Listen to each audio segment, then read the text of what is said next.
I've been bartending for 6 years, and the thing about working behind a bar is that you learn to read a room fast. Not in a dramatic way, just in the way anyone does when their job depends on knowing which table is about to get loud, which guy at the end of the bar has had one too many, or which group is about to ask for 7 separate checks. You develop a feel for people. After 6 years, I trusted that feeling completely. I work Tuesday nights alone. It's the deadest shift of the week. College town, mid-sized bar, wood paneling, low lighting, and maybe 15 people on a good Tuesday. It was late October, maybe 11:45, and we were down to 6 customers when he came in. He sat at the far end of the bar, one stool away from the wall. Mid-40s, unremarkable, gray jacket, dark jeans, the kind of face you'd forget within an hour of seeing it. He ordered a beer, I set it down, and that was the last normal thing about the next 2 hours. The beer sat untouched, 10 minutes, 20, 40.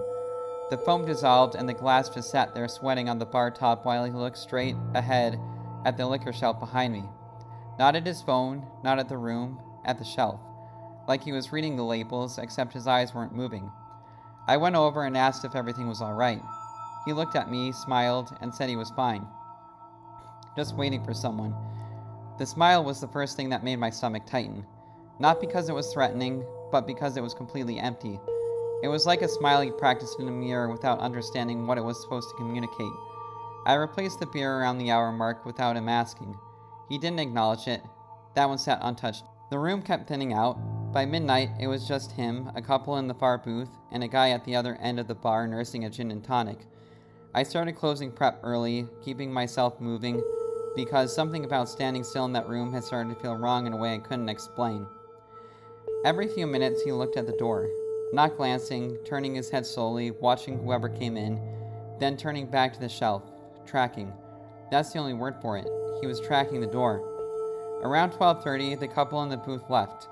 5 minutes later, the guy with the gin and tonic closed out his tab. Then it was just me and him. I've been alone in a bar with a customer 100 times. It never felt like anything. This felt like something different. I stayed behind the bar and kept moving, kept my hands busy, kept my phone within reach. He didn't move. He didn't drink, didn't speak. He just sat there at the end of the bar with that flat, empty smile pointed at the shelf behind me, and his eyes on the door. At 12:47, I told him we were closing early. He nodded, set some cash on the bar without looking at it, and stood up. And that's when it happened. He turned toward the door. I started to breathe again, and then he stopped.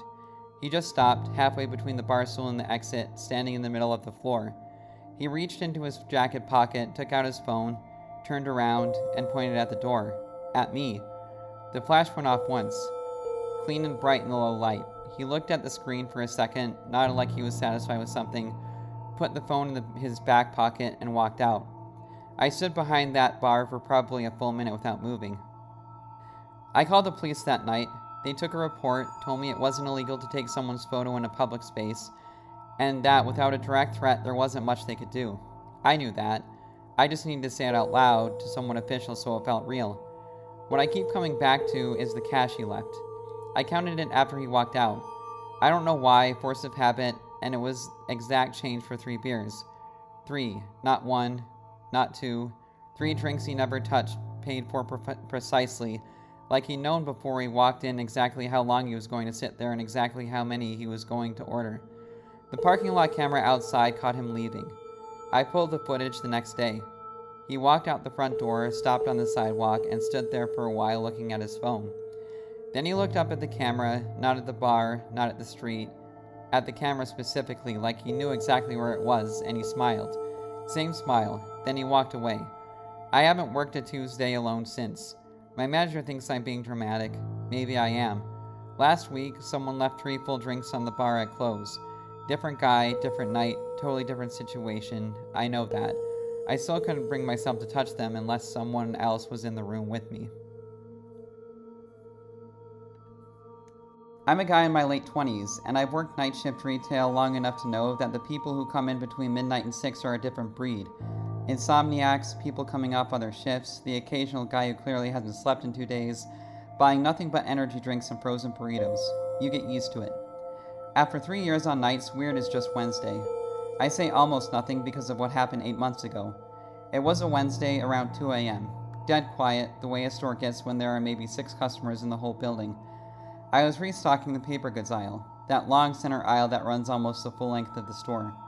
The fluorescent lights were humming, and it was that kind of silence where you can hear your own cartwheels squeaking on the tile from 50 feet away. That's when I saw him at the far end of the aisle. He was just standing there with his hands at his sides, not looking at anything on the shelves, just facing my direction. White guy, maybe 40, heavy build, dark jacket. I didn't think much of it. People spaced out.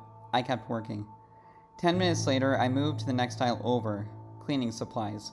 When I glanced through the gap in the shelving where the products don't quite reach the shelf above, I could see him on the other side. He was moving in the same direction I was, same pace, not picking anything up, not looking at the products at all. I told myself it was a coincidence. I moved to the next aisle. He moved to the next aisle. I stopped completely and just watched the gap in the shelving. He stopped too. I could see a slice of him through the gap. The side of his face, his shoulder, the sleeve of that dark jacket. He was turned slightly toward the shelving like he was browsing, but his eyes were aimed straight through the gap, directly at me. I left my cart where it was and walked to the front of the store, the long way around, through grocery, trying to look like I was just doing rounds. Our overnight manager, Sandra, was at the receiving desk doing paperwork. I told her there was a guy following me through the aisles. She didn't brush it off. She pulled up the security camera feed on the monitor behind the desk immediately. We found him in under 30 seconds. He was back at the end of the paper goods aisle, standing completely still, facing the direction I'd walked away from. Sandra rewound the footage to see how long he'd been in the store. He'd been there for 53 minutes before I first noticed him. 53 minutes in the same section I'd been restocking the entire time, and I hadn't seen him once, which meant for nearly an hour he'd been moving when I moved and going still when I went still. Close enough to watch me work, careful enough that I never caught it. That's the part that turned my stomach. It wasn't that he followed me. It was that he'd been doing it for almost an hour before he let me see him. At some point, he made a decision to be visible.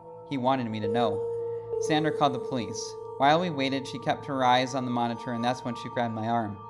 On the screen, the man had walked to the back of the store and pushed through the employee-only stockroom doors like he'd done it before. Like he knew exactly where they were and that they didn't lock. The officer who showed up 12 minutes later walked to the stockroom and found nothing. No sign of him anywhere in the building. The exit sensors hadn't logged a departure, which meant he'd gone out through the receiving dock at the back, the one that had been propped open for an early morning delivery. On the camera footage, you could see the exact moment he went through the stockroom doors. He pushed through, paused on the other side, and turned back to look directly at the camera above. He stood there for 4 full seconds, staring into the lens before he walked out of the frame. 4 seconds, enough time to make sure we'd see it when we reviewed the tape. I still work nights. The stockroom has a lock on it now. I filed 3 maintenance requests to make that happen, but it got done. 2 weeks after that night, I was walking to my car at the end of my shift, 6 a.m., full daylight, parking lot nearly empty. I had that specific feeling of being watched, the kind that starts at the back of your neck, and I turned around and scanned the lot. Nobody there. Just a dark jacket folded neatly on top of the cart return, maybe 30 feet away, like someone had set it down and walked off. Same style as his, same color. I don't know if it was his. I don't know if it means anything. I just know I was in my car with the doors locked before I even finished looking at it, and I took a different route home that morning. I've taken a different route home ever since.